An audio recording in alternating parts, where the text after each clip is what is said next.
Welcome to Story Punk. I am Scott. And I am Drew. And we are here to talk about a classic movie, The Night of the Hunter. 1955. 1955.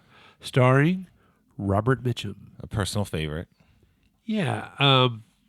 Actually, something that I wanted to say, and I think it's important for you to know, that a man of my years needs a little snort in the morning to heat the boilers. So I love that scene because he says that to the kid. What's his uncle? Oh God, I forget. Uncle Bertie, and he Uncle says Bertie that, Steptoe. and he says that, and the kid looks at him and goes, just sighs and goes, yeah. Yeah.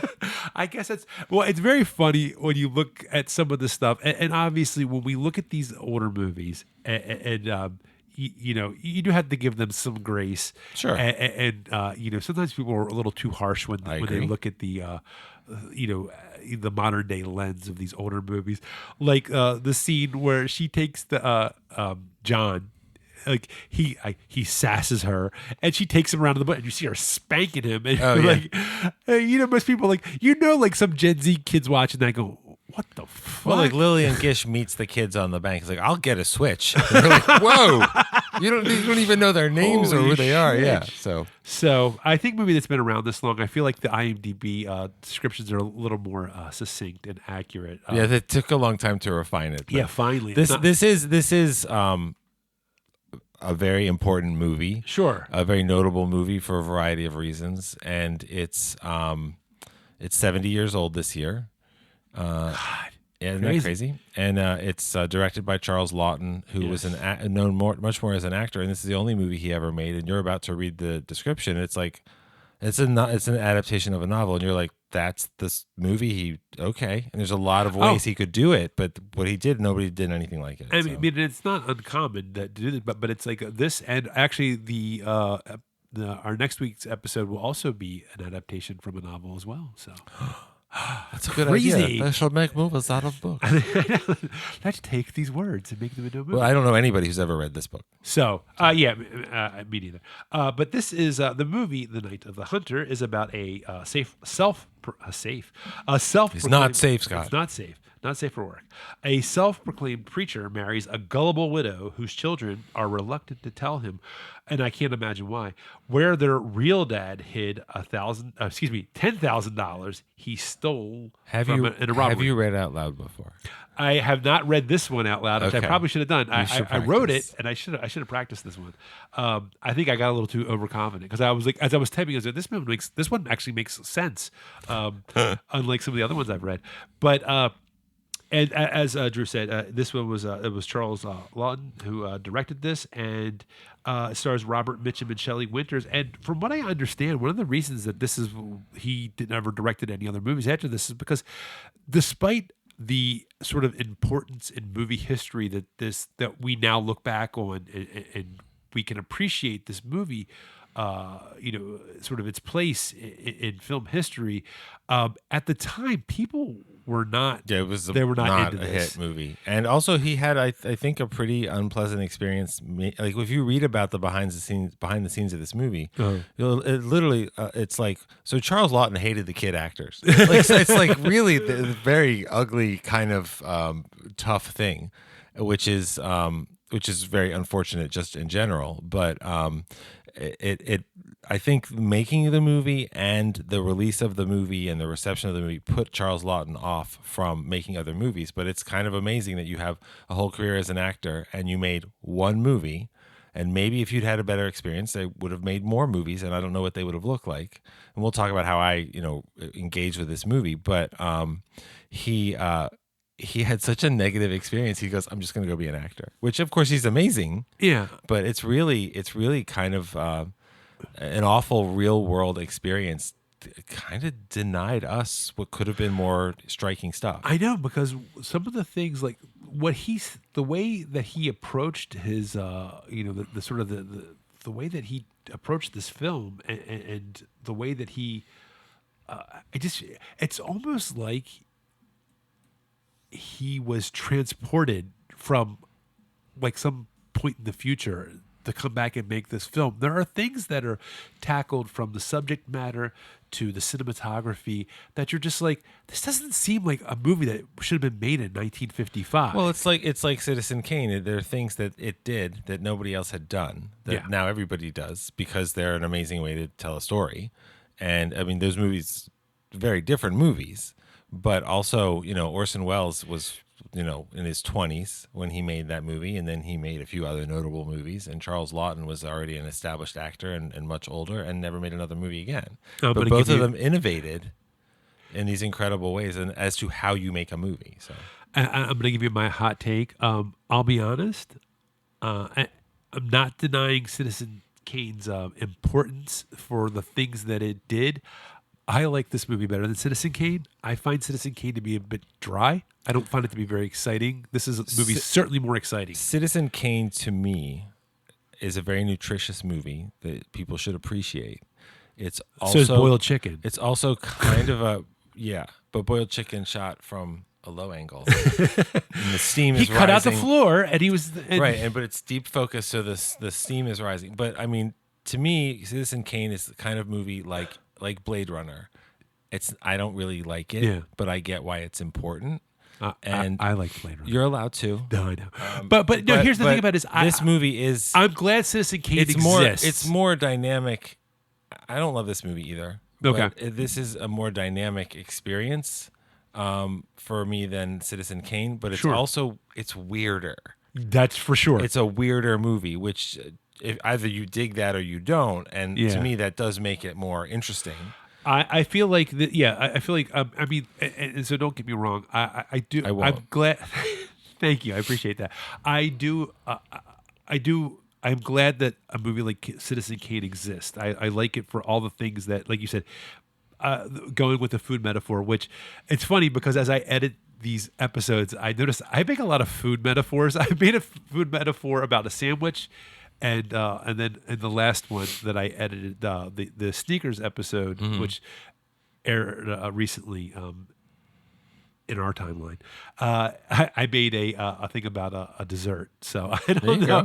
I don't know what's going on there, but it's not uncommon to think that food is delicious and be excited about. So but yeah, as far as but like you said, like I do like the idea of it. It's nutritious, but it's not necessarily. Sometimes the nutritious stuff doesn't always. It isn't always exciting. Well, also, I would understand if you're, 15 years old, 20 years old, and we were that a long time ago, and you've discovered that you love movies and all that kind of stuff. You might be interested in seeing a movie like Citizen Kane, and you're just not going to have the experience that people had in the 40s when it came out, and that's okay. Yeah, and I think and it's funny because, like, I think people had the opposite experience watching this, and they were just like, "What the fuck is this movie?" Yeah, because you're dealing with some stuff that. This is what surprises me about it being made back then, and 1955, because like the themes that it deals with, you have religious hypocrisy and the whole idea of sort of weaponizing faith. On a smaller scale, it's a very small town, but you have this guy coming in pretending to be a preacher, and he's manipulating them right off the bat. For his own self, which I would argue is very religious of him. It is, and also very relevant to today, and it also deals with sort of that dark underside of the American dream. It's and those are things that's like this is I think people were very in 1955 the American dream, the idea of go out there, you're going to be a self-made man, you're going to go out and buy you're going to job, buy a house, have a family. The American dream is alive and well, and especially at that point. Is that when officially America was great that we need to be again? Because this movie does not fit that version of the. No, it doesn't, and that's why I said it's the dark underside of it's people wanting to achieve those things, but going about getting those things in not nice ways. Yeah, not great ways. Not great ways. Well put, sir. Yes, and there's also like if you zoom out a little bit, there's also the theme of sort of like zoom out like like something maybe Orson Welles would do. Sure, and like the love versus hate idea, and that, that's sort of at a much like it's more of at a macro level what that I'm talking about. But you do have this idea of sort of what you see like what you can kind of see with the mother and the children before he comes to town, and then before Robert Mitchum, Harry Powell, before he comes to town, and then once he's there, and there's a whole thing, with the whole love and hate on his hands, and he kind of goes through and has a little monologue about that. The story of love and hate and Cain and Abel. And so I think those are the themes that we're dealing with. I think also that it's interesting that he, Charles Laughton, didn't want to approach this as he didn't want to approach this as sort of like a crime noir. He wanted to approach this as a fairy tale structure. Mm-hmm. So the idea of like you have sort of like the innocent threatened is like the first act, and then you have like sort of like the perilous journey, and then you sort of have that salvation at the end.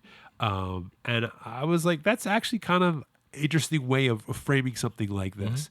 But I do feel like, and I think also it helps with where it's you're sort of going with sort of like this Southern Gothic kind of feel. So I think that fits better than your crime noir, which was you felt like was more of like an urban thing. It's funny also because a fairy tale, the classic fairy tale, the innocent does not always survive. It does not always have a happy ending. That's like one of my favorite stories of a fairy tale that I grew up with, because it's an amazing story, is The Little Mermaid.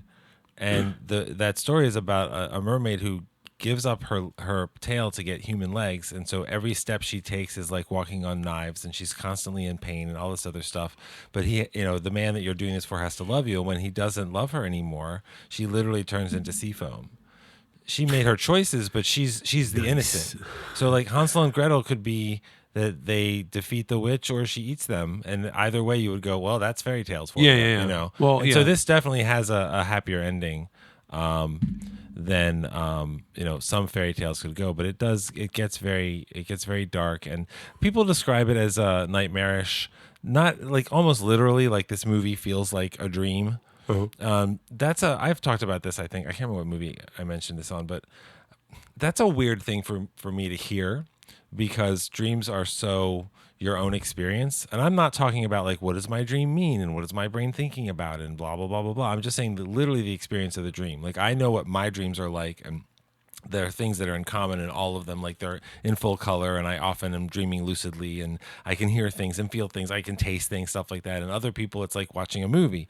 And so there are parts of this movie that have really weird vibes that absolutely feel like my dreams. And then there's other parts that feel like a stretch that I'm not connected with, or I'm connected with something like the thing where Uncle Bertie takes John out fishing, and they talk about how you get a gar.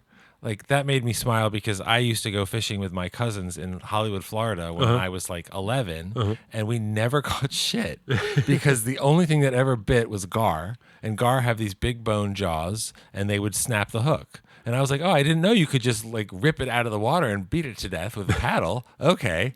But I mean, like, that was a personal thing that I remembered about that. But I found myself like, I don't know, I was liking characters but not really being interested in them. And then something would happen.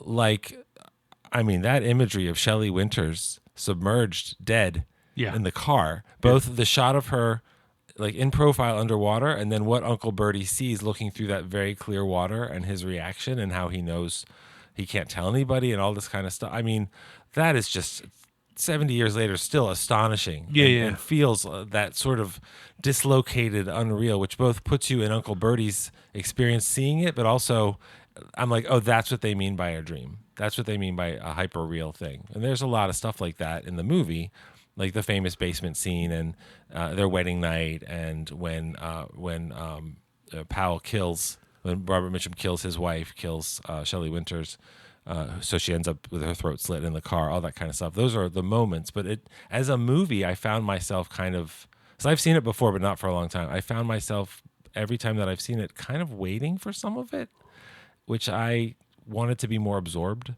which doesn't disrespect its place in history or its filmmaking or any of that kind of stuff.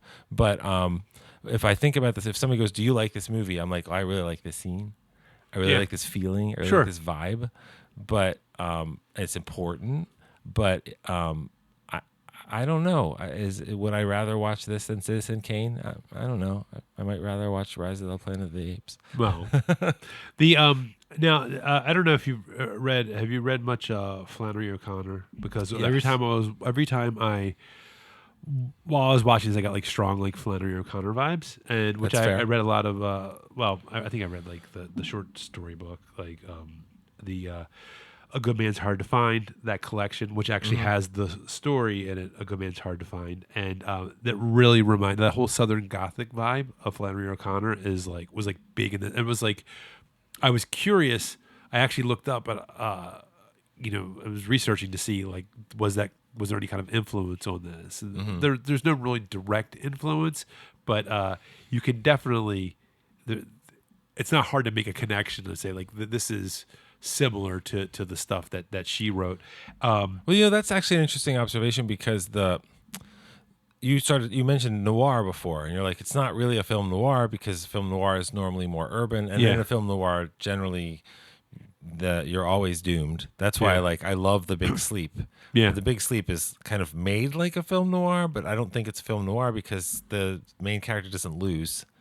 The main character doesn't become a victim generally of his own decisions, like Fred McMurray or something. Yeah. But people consider this movie a noir movie just because of the way it looks and the way it's shot. Except it's also its own weird version of that. So I could show you a still frame from this movie and go, "Is that a noir movie?" And you go, "Yeah, sure. Look at the shadows on the face. Look at how it's done. All that kind of stuff." So it's more about the style of it. But it is interesting that you can just take a style of a movie that was made all the time in the 40s and 50s, and you could say this is a film noir movie that's not really a film noir. What does that mean? But it's whether you like it or not, this movie is definitely its own thing. Yeah, because I don't feel like even, and I don't want to get, because I want to get into the cinematography, but not quite yet. And that is, but I do feel like, as far as, I feel like film noir, I don't feel like this movie had a lot of the classic. This is going to sound really like splitting hairs here, but the classic kind of shadows that you see in film noir, I feel like they went for, if it was dark, it was like almost black. It was like inky black, where I feel like film noir has more shades of shadowing. I gotcha. And maybe that's really kind of a fine kind of like a parsing of what, the difference between what this movie was and what you consider film noir. Well, but I mean, film noir encompasses a range of films and kinds of films. So Touch of Evil, talk about Orson Welles. So I was lucky enough, that was restored, and it showed at the New Art in Los Angeles when I was living out there. So I went there, and it was really, a packed house, and people you'd recognize were there, and all this kind of stuff. And I saw the movie, and I've never seen black in a movie like that movie. Okay. Like Orson Welles stepping out of a shadow. It's like liquid black. Yeah. This movie it's on that spectrum, and it's closer to that than what you're describing as the film noir, which I think is legitimate. Like, it's all the shades of gray, because those stories are also about moral shades as represented in the cinematography. This is definitely a good and evil story. This is a much more binary story. So I think I think it's you'll talk about the cinematography more, but in terms of like what is a movie, what is it about, just how it looks, like this is taking something that's about moral shading, and this movie is not about moral shading, and that's an interesting choice too. Yeah. One of the things that Flannery O'Connor said is that anything that comes out of the South is going to be considered grotesque by Northern readers. Says, unless it is grotesque, in which case they'll call it realistic, which I thought was an interesting. That's a good quote. Yeah, it was a good quote. But I thought that, I mean, I do remember, reading that. I mean, so many years ago, because my English teacher, junior year in high school was like a big Flannery O'Connor fan, and so we were like, so I was exposed to that, and I read that book. A Good Man's Hard to Find, which also has an interesting story called Good Country People, which is actually a great sort of companion piece. Like if you ever want to read something after watching this, because that's about a Bible salesman who pretends like he's very pious and basically he's not. And it's a it's just, anyway. That's a good story to read if you like this movie. Well, a hard man is good to find. So. Yeah, well, that's a different story. Anyway, no, it's from that book. But anyway, I do feel like a lot of the and I think this is just because movies that were made back then, a lot of the like thematic elements are embodied. You know, very, very like, I don't want to say obvious isn't the word for it, but like you know, like Harry Powell is very you know, the central theme of sort of like this evil disguised as righteousness. I mean, it's very like, what's the word I want to use? Not in your face, but it's just very obvious. You know what I mean? Well, it's not a subtle film. Yeah, it's not subtle. It's very clear about 10 seconds after you meet Robert Mitchum that he is a bad person. I love. It's a great performance. Obviously, I know when he is watching the you know, sort of our introduction scene to him, and he's watching the female, the woman performer on stage. The and dancer, that scowl he has on his face was making me laugh. I was like, "This is," and then he's like, he was so angry. Well, it's also interesting because that's a very broad way to portray religion, which I think is often accurate, which is we are here to control women, and suppressing their sexuality is part of controlling women. And so he's going to be using religion as a shield. He's angry about it. Well, he's angry about women. Yes. And he's angry about sex, and he's angry about women pretending, seizing. It's the opposite of Sinners. Yeah. Sinners is all about eating pussy. Sinners is all about women having control of their own pleasure, which men don't want, especially white men don't want black people to have pleasure, and that's a lot of what that movie is about. But this movie is about a guy who, not for really any obvious reason, like we don't learn his story, and like his mother we don't did know this why, thing but to he's him like, or but it's whatever. like. But he's sick. At a base level, it's not even about. And I'm not saying that he doesn't want to do this. It's not even about control. He's just angry. Right. Yeah. And you don't even understand why. And he might believe some of those things without actually being a preacher. But of course, his goal is theft and murder. And I think the fact that, you know, does he murder or threaten to murder anyone that isn't female in this movie? Like, he doesn't even really, he doesn't threaten John. He threatens, like, I'm going to do something to your sister more. He doesn't even threaten, like, I kept thinking, and I'm trying to remember now, and it's funny because I just watched it. I only watched it like a week and a half ago. But like, I don't even think he threatened Uncle Bertie, who you would think that's somebody he would have been like, I was just gonna "Hey, say, dude, you better shut up and keep your mouth shut." Although Uncle Bertie kind of did his work for him because he's like, "Oh my God, they're going to think I did it." Right.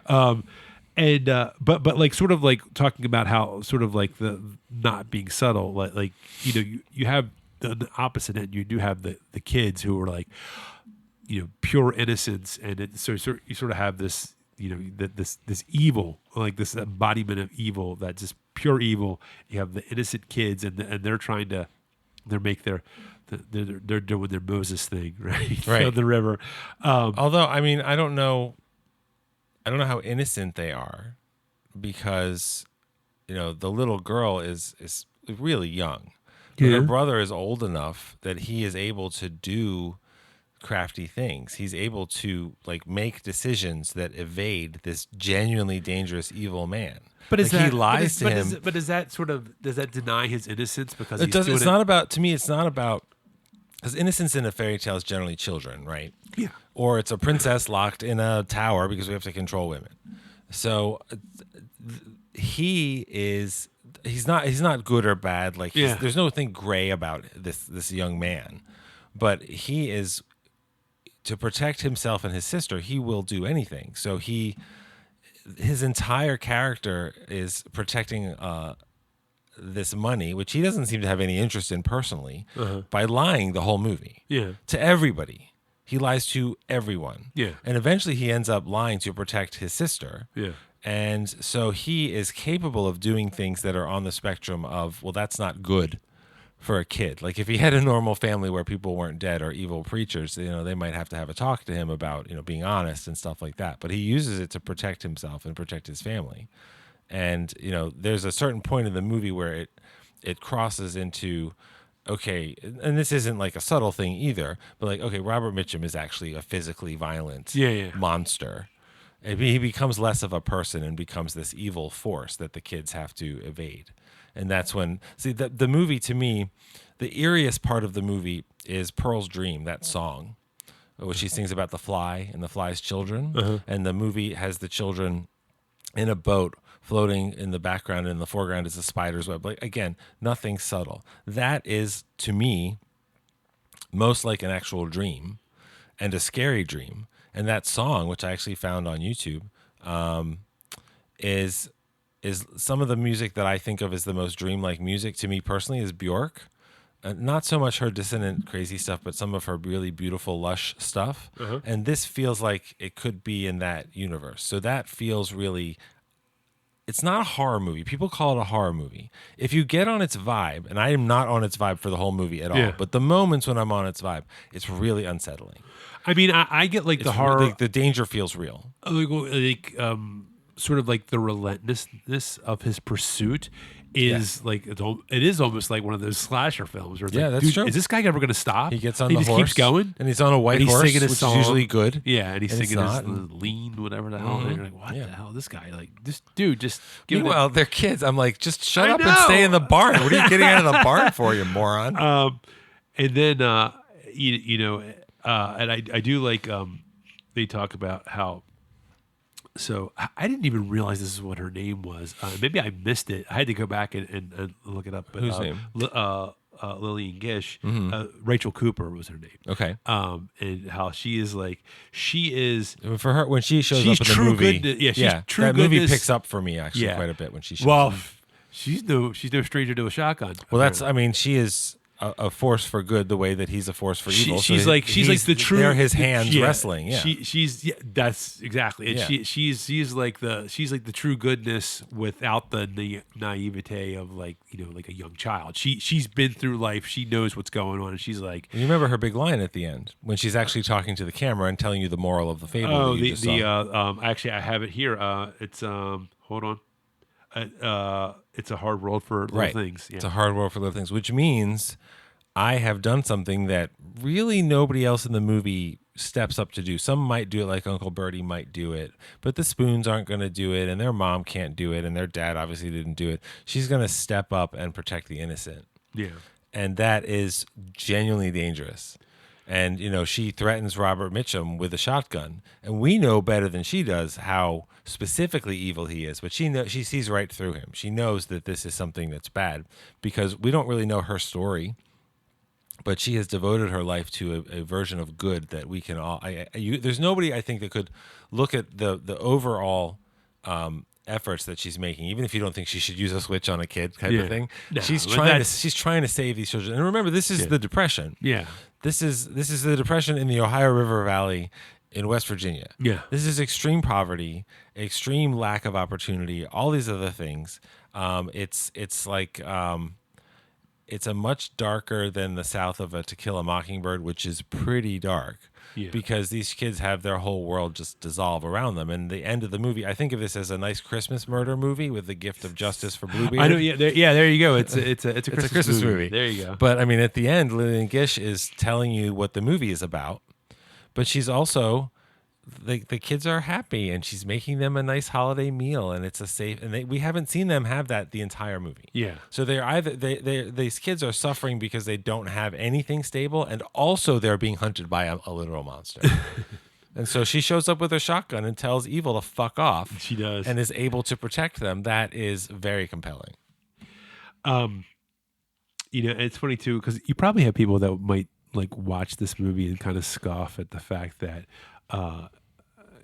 Powell can kind of come in there and be like, just like he comes right in, smooth talking, and convince this whole town is sort of like, as soon as he comes in, the whole town is like, I mean, in all fairness, they're only showing a few people from the only a few people are sort of representative of the whole town. Well, but it's not like there are 10,000 other people in the town. Yeah, and it's either. probably I a know small what you're saying. town, Yeah. but it is like I feel like they're only showing like it's like the Spoons. Well, it's the important owners. people, the ice cream parlor people. And it's like, but it's like I mean we're kind of seeing this like right now. So that's what I was thinking is yeah. that there are people who have undeniable charisma. Yeah. And they're not necessarily the most attractive people or whatever, but they have undeniable charisma. And there's a lot of actors that you see today, you're like, well, that person doesn't look like Brad Pitt. Yeah. But I can't take my eyes off of that person because they have that quality. But there are people in our lives, some in very high positions of power, that clearly have a charisma that connects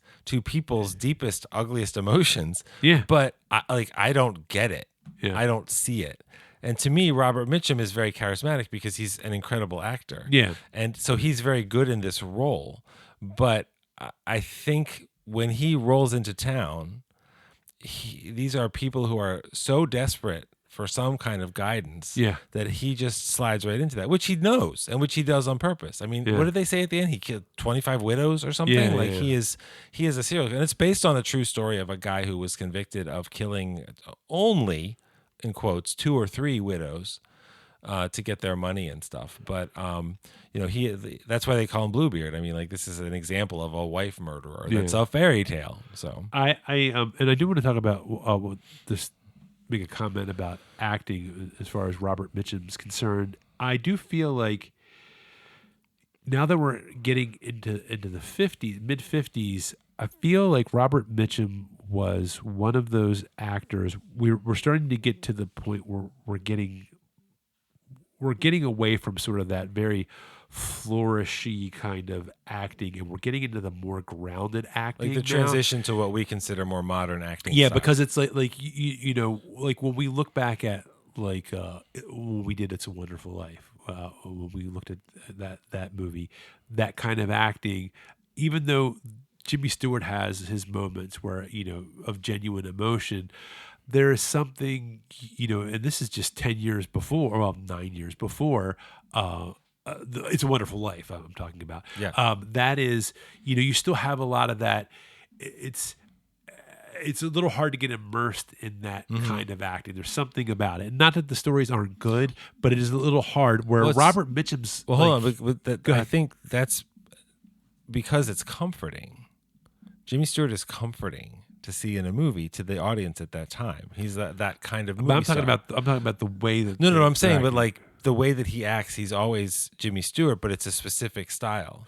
And Robert Mitchum is the opposite, and he pulls it off, but he is much more familiar to us, is what you're saying, as like a modern performance. I'm talking about a grounded performance where it was like when I see Jimmy Stewart acting, and I'm like, that's Jimmy Stewart acting, and I wouldn't talk to somebody on the street like that. Robert Mitchum, the way he's talking, I could see somebody talking like that in real life. I gotcha. Maybe not No, quite 100% like that. I mean, it's still a little, but I feel like he was one of those actors that was starting to push us more into, we're not at De Niro level, where it's like, this guy's so like Travis Bickle, that guy's so crazy that if I saw a guy like that on the subway, I would avoid him, kind of like it's that real. But I'm talking about someone that feels like they're starting to feel more realistic and a more grounded performance than someone who's like, gee, Molly, thanks for making me that, those pancakes. It's, you know what I mean? Like, it's like everything was like I said, everything was like a flourish. Everything was just like this big thing. Like, it's stagier. And yes. Sure. And I think a lot of that probably came from, you probably had a lot of these actors coming from the stage. And I think as people started to realize what the camera could do and how close you are and less of a filter between you and the audience, people sort of understood that. Well, and also remember, at a certain point, you can talk. And that changes everything in the whole industry, of course. I mean, that's what Singing in the Rain is about and stuff. But there's a lot of these older movies that are wonderful movies with Buster Keaton and stuff. But the people who are that's more... like 30, 40 years. You know what I'm saying? But the people were more exaggerated physically to convey the emotions. And then when people started talking, they didn't become less exaggerated. until time starts Well, yeah, to you're pass. right, and that is what's Because Singing in the it's Rain's also about. about your expectations of what a movie is, and that's acting in a movie. And people wouldn't watch it and go, well, I mean, they don't have to project like they're on stage because there's a microphone and all that kind of stuff. I am curious with Singing in the Rain, and not to go off truly on that, glorious film, but yes. but that with that, I do wonder how many actors that couldn't make that transition. It's a real deal. Yeah. I mean, like I know that's not exactly a specifically true story, but I got to imagine that probably was 100%. Yeah, that you just because I just remember the one actress that just had that terrible voice in that movie. That's totally real. Listen, I mean, there were people who were we've never heard of, even if we've seen their work, who were the most extraordinary black and white film cinematographers. Yeah, and they didn't do color. They didn't have an eye for it. Yeah. They couldn't figure it out. They weren't as good as the people who were much more natural at it. Whatever. I mean, that's a huge transition. yeah. And Singing in the Rain is the movie that gives you that history in the most beautiful and heartbreaking and exhilarating way. And it's amazing. But that's a movie that everybody knows is good and everybody connects to. And this movie is not like that, but I would argue is important. Sure. And then, if Moses supposes your toes are roses, that's right. Moses supposes erroneously. That's right. But let's get into the cinematography, because that's the part that I really. Well, yeah, I was going to say you were going to talk about the look of the movie, and yes.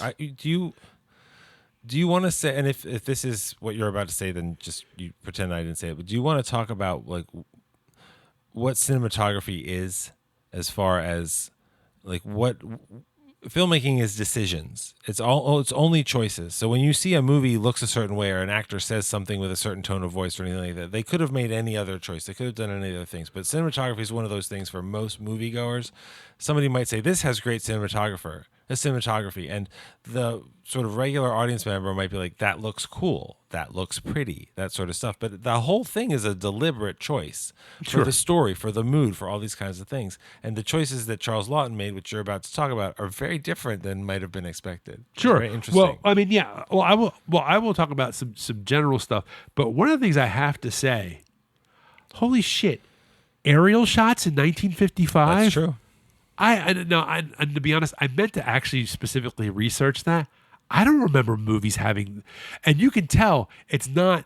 I mean, this is way before they had any kind of stabilizing equipment, because you can see it's a little jittery. Yeah. But like, well, the drones weren't as reliable. And it's so, funny because if you remember from the Bodies episode, we were talking about how now, like if we go a progression from this movie where it's like, this is amazing they're doing it in 1955, to a movie like The Shining, where it was such a hot commodity to have the aerial footage that they used for the opening of The Shining, that Ridley Scott contacted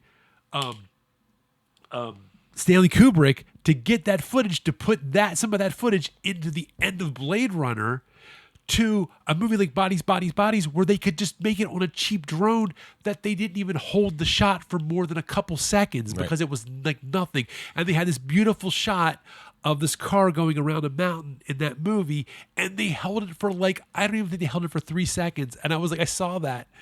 And I'll be honest, I was like, that was such a beautiful shot, and it was gone because they didn't even care, because it probably was something that somebody just threw a cheap little plastic camera on, and they shot it, and they were done, and they were like, well, we just needed to establish they were going somewhere, and boom, it was gone. Then unfortunately they didn't really light most of the rest of the movie. Well, that's true too, but we don't want to talk about that.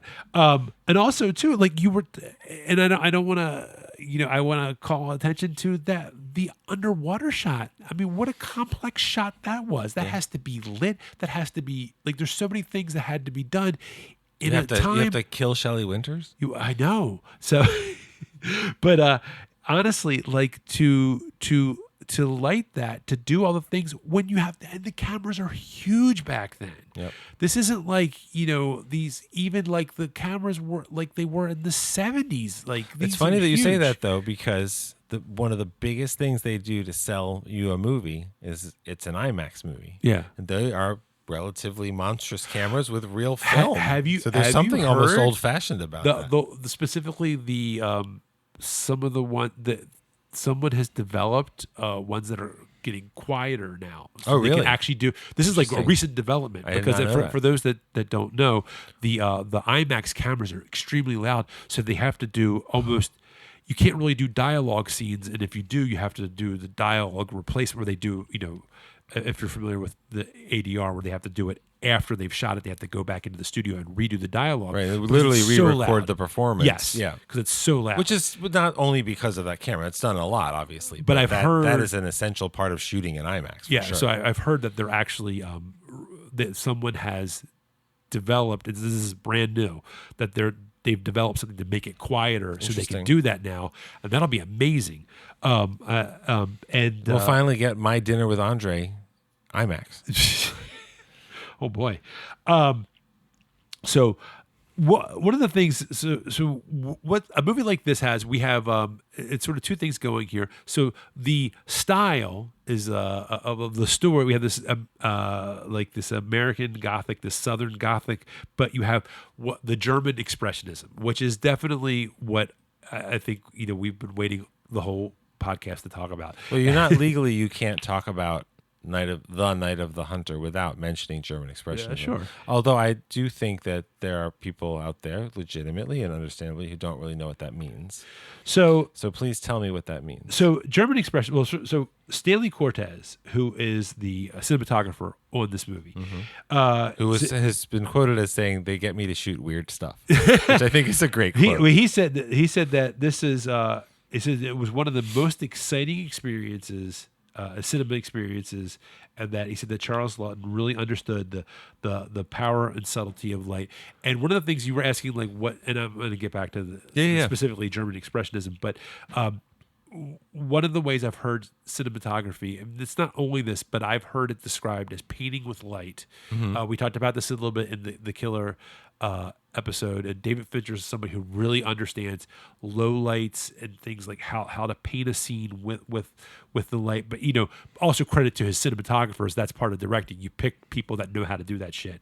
But German Expressionism is it's very notable for very stark contrast, deep shadows, and just overall sort of an imaginative use of light and darkness to make this sort of like this ominous, like really creative kind of atmosphere. It's all mood, yeah. And it's like, and you really see that like in the scenes that really stood out to me is the scene where Robert Mitchum, I think it's when he first goes up the stairs I think it's when he's looking for the kids. Because I can't remember.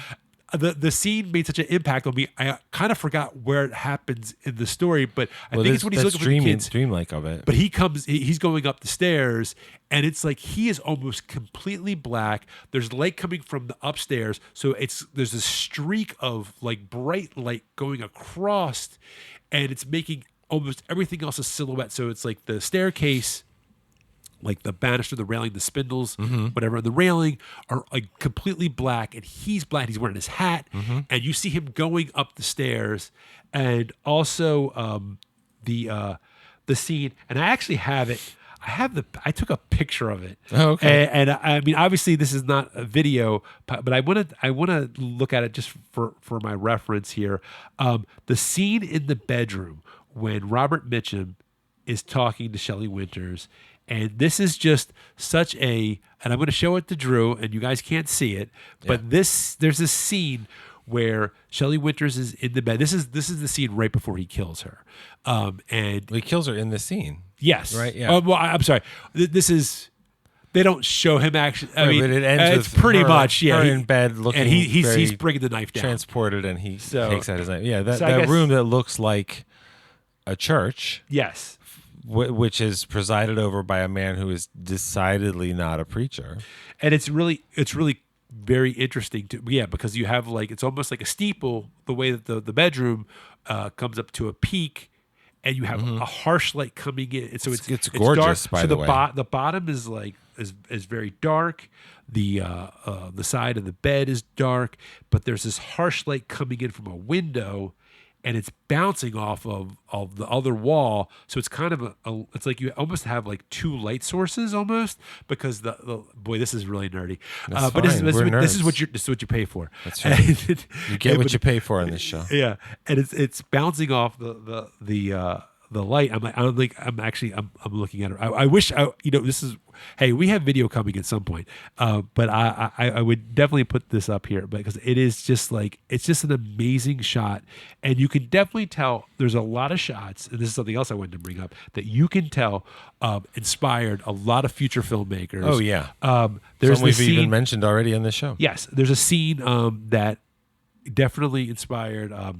The scene where Shelley Winters she's outside listening to Robert Mitchum yelling at her daughter. Mm-hmm.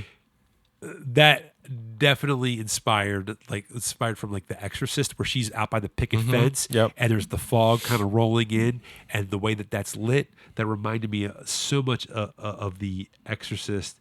I mean, if you're gonna crib from the best. But you can tell, like, there's people like Martin Scorsese, the Coen brothers. Never heard of them. Ari Aster, even I would say probably Robert Eggers. You got that name. Nice. And you can't forget Spike Lee's "Do the Right Thing." Mm-hmm. Radio Raheem has a love and hate finger rings, and actually I can't remember if he does the whole monologue, but he definitely does part of the monologue where he talks about Brother Cain. I mean, I saw "Do the Right Thing" before I saw Night of the Hunter. So me too. When I saw Night of the Hunter, I was like, "Oh, that's where that came from." I had always heard that's where he got it from. But you tried to look up the Night of the Hunter, and you kept typing in "Night of the Hunter," and it would just fall all the way down the results. I know, what the hell? Crazy. So I mean that's, I don't know if you had anything more to add about the cinematography. With that, was there anything else more to say about that? I mean, the biggest thing about the cinematography is that it stands out as very artificial, while being like, it's very deliberately stylized. You're not supposed to think that church roof is even in the same house, because it's not shaped like that kind of thing. Or the scenes where they're on the basement stairs and it's a master shot, and it's quite a ways back, but the stairway is lit like a specific tunnel that everybody is moving down into the basement. I mean, it's very not real, which really, those shots are the ones that, for me and for a lot of people, promote this is a dream, this is a nightmare kind of a vibe. And that is all style, disturbing the story. And you have to remember, Robert Mitchum is also Cape Fear. Yes. And like terrifying things. When I first encountered Robert Mitchum, it was, and I read the Herman Wouk books too, when I was a kid, it was the Winds of War miniseries and War and Remembrance. And I didn't know that this was like a real honest to goodness movie star who was kind of slumming in TV, but it was prestige miniseries and all that kind of stuff. But he was grandpa, type of figure, pug, presided over the family and all this kind of stuff. And then I go to school and I start discovering stuff like this and Out of the Past and all these other things, that it's like, oh, this is who Robert Mitchum is to the people who grew up with this, and then they see him in this TV miniseries kind of stuff. And he is, I don't think he's scary. Like he hunts these kids like a monster. I don't think he's scary, but he is a religious force devoted to their destruction, like the Pharaoh for Moses, like Herod and the babies, like all that kind of stuff. And I totally believe him as a monster who will do anything for what. It's funny now, and it's only $10,000. He's going to kill whole families for $10,000. Well, I mean, it was worth a little bit more. I didn't do the inflation counter on this one like I did for George Bailey's 20,000. That's true, right? But why? But 20,000. We figured out 20. So I mean, I don't know what it is. 10,000, 9 years later would be, but 20,000 we figured out adjusted for inflation in 2024 like as of September 2025 was like 360,000. So that's a decent amount. Listen, of money. it must have been enough to buy another Model T because he had a perfectly fine old Model T and he just threw it in the water. So you know something else that I with a lady in I it. find that with a lot of these movies, I would say like pre 1965, and this might have a little bit to do with sort of like the dreamlike nature when you look back through the in the like modern day lens, that I do find that unless it's like one of those like big sweeping epics, I do find the pacing is a little strange. And I think people were just like, when you have these movies that are like a 90 minute or a hour 45-minute movies, the older ones, I always felt like the pacing was a little strange. I felt like some scenes would be too short and things would end up more abruptly. Okay. But I think maybe audiences were just used to it, and I think maybe it's just something that evolved over time. But I didn't feel that way. Like if you watch something like Lawrence of Arabia, and now of course Lawrence of Arabia, we're getting into the that's early '60s. We're getting into, but like some of those bigger, or even like The Wizard of Oz, I feel like the pacing's fine. Is that the Wicked prequel? Yeah, that's the Wicked prequel. But some of those movies, those longer movies, I don't feel it so much. But like the shorter, older movies, I always felt like the pacing just, and I just think it was the way my brain's wired to watch movies. Like, sure, obviously, I have a modern. I mean, freely admit I have a modern day bias because I watch more modern movies. Because I don't know how modern we are now because we're old. Oh, I know, but I mean, but I'm talking about I'm talking about anything. I would say mid 1960s. I feel like no, that's a big generational change, and for a lot of reasons. Yeah, but the 60s were really. I think there were a lot of changes in filmmaking, just like in storytelling, and that's the 1960s. The 1960s, yes, the 19 in front. The only other thing that I wanted to bring up. Well, there's two other little things. Is that, did you know that in 1992, this was inducted into the United States Library of Congress for cultural, historical, and aesthetically significance, and it was selected for preservation in the National Film Registry. So nice. There you go. It's not the FIFA Peace Prize, but it's pretty impressive. I mean, they can always hope for. I'll be honest, I don't actually know very much about the National Film Registry. Whenever I hear that, I feel like they decided to write down the name of the movie on a piece of paper with other names of movies. But I know it's about preservation. I think there's some kind of preservation process that goes. Now, here's one other thing. I don't disagree with that award. One other little thing that I wanted to bring up that we haven't done in a while, and I'm bringing it back because it's an older movie. I'm going to do a Storypunk recast. Oh, okay. Thanks for letting me know so I can prepare. Buckle in, bucko. Here we go. All right, so here I'm just going to do the three major. So Harry Powell. I have two. Michael Shannon for because he's scary. He's kind of an obvious choice for a Southern Gothic-y type of thing. Well, yeah. Well, fair. You think he's obvious? My other one would be Matthew McConaughey. Okay, but he could be a little. See, I would go with somebody who is undeniably charismatic, but also Robert Mitchum. Very in all of his roles, including Max Cady and Cape Fear and stuff, very masculine. Yes. So Tom Hardy. To me, that's a good one. That's a good vibe. One. I didn't even think of that. His Powell might be more laconic. I don't know. I'll be honest with you. I came up with this about an hour before I left because I was like, we haven't done that in a while. So I came. So it was like, I just came up with that right now. If I had more time to think about it, I would have probably. And I promise I didn't say that because I wanted to say Tom Hardy, who you may know from Mad Max Fury Road, but I really. And also, Tom Hardy has been in some of these Gothic-y type movies. I actually really like Lawless. Yeah. Oh, that's one with Shia LaBeouf. Yeah, I mean, and Jessica Chastain, and I mean, and Guy Pearce as a terrifying eyebrow-free murderer. But that is cop. But like he has. That's good. Tom Hardy has that unsettling energy, and there are other people who could do that. I don't know, like if you ever saw. He's a guy who's been in a lot of stuff and never quite got as big as you might think he was going to get. But Eric Bana, one of his first movies is Chopper. Yes, and that there's one scene. Whenever I think of that movie, there's one scene I always think of where he's in prison and he is. For those who haven't seen this movie, it's based on it's a real It's Eric Bana's Bronson, Tom Hardy's Bronson. Yeah, well, that's funny that you say it because I always get those two, like, not confused, but I those two are always kind of also linked. Because those are real life criminals that were legendary and famous, badass. But not in America. We don't know who those people are. They were very much badass. But there's a scene where Eric Bana gets attacked in prison where his by his stabs friend. him? Yes, and that's he's a literally fucked up being scene. shivved, like he's getting shivved And repeatedly. he's like, how could you betray me? I know. Like, he's so sad, but he's literally getting stabbed in the stomach the whole time. That is such an unsettling scene because it's like he does it. He's like, what the? Because at first he's like stabbing him repeatedly, and the guy stabbing him looks surprised that it's not working. Yeah, he's like, what the fuck are you doing? Yeah, and you're like, dude, this scene is fucked up. Well, that's like that Philly mob thing. I guess it was the 80s where the two parts of the mob, like the actual mafia in Philly, there was just a big Netflix thing about it. That's not straight too far. They went to war, right? Okay.